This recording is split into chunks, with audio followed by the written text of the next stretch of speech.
In this video, we'll be starting the topic of interval estimation.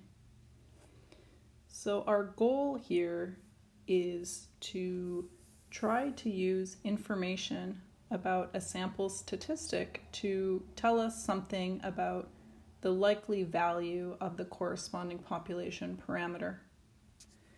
So for example, we might have a population that we're trying to study and say we don't know what mu is for the population. But we can take a sample from that population and compute the value of the sample mean. So we know x bar, and we try to use that to tell us something about the value of mu, the population parameter. So in our first definition here, I'll just read to you. A point estimate for a population parameter, for example mu, is an estimate of the parameter using a single number, for example x bar.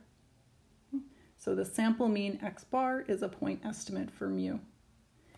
And what we do with interval estimation is try to find an interval of values around the point estimate. So say x bar is here. We're trying to find an interval of values around x bar that we can say mu falls within that interval with a certain probability. So the actual value of mu might be a little bit to the left of x bar, or it might be a bit to the right of x bar.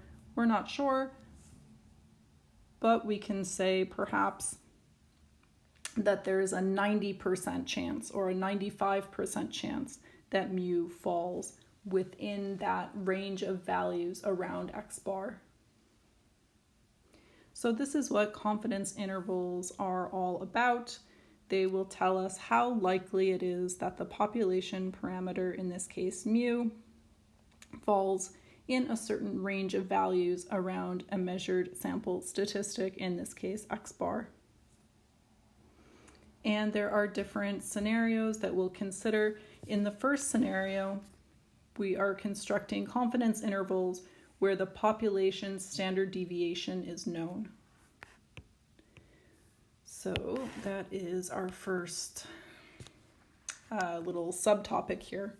The setup is that we're estimating mu, the population mean, when sigma, the population standard deviation, is known already. So we'll be given a simple random sample of size n, drawn from a population of the random variable x.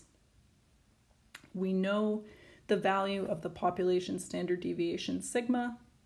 We're going to assume that x is distributed normally so that the sample size n can be any number, or if we're not told that x is distributed normally, then we will require that the sample size be at least 30 so that we can employ the central limit theorem and justify the assumption that the sampling distribution will have a normal shape to it. Okay. So as we were saying above, a confidence level is a probability, and in theory, this probability could be anything between 0 and 1. Of course, we like to have a high confidence in our statements, so typically we'll want our confidence level to be high. So you'll usually see questions that are asking for a confidence level of 90% or 0.9 or 95% or 99%, something like that. What that will mean is that we are, for example, if C equals 0.9, that means that we are 90% sure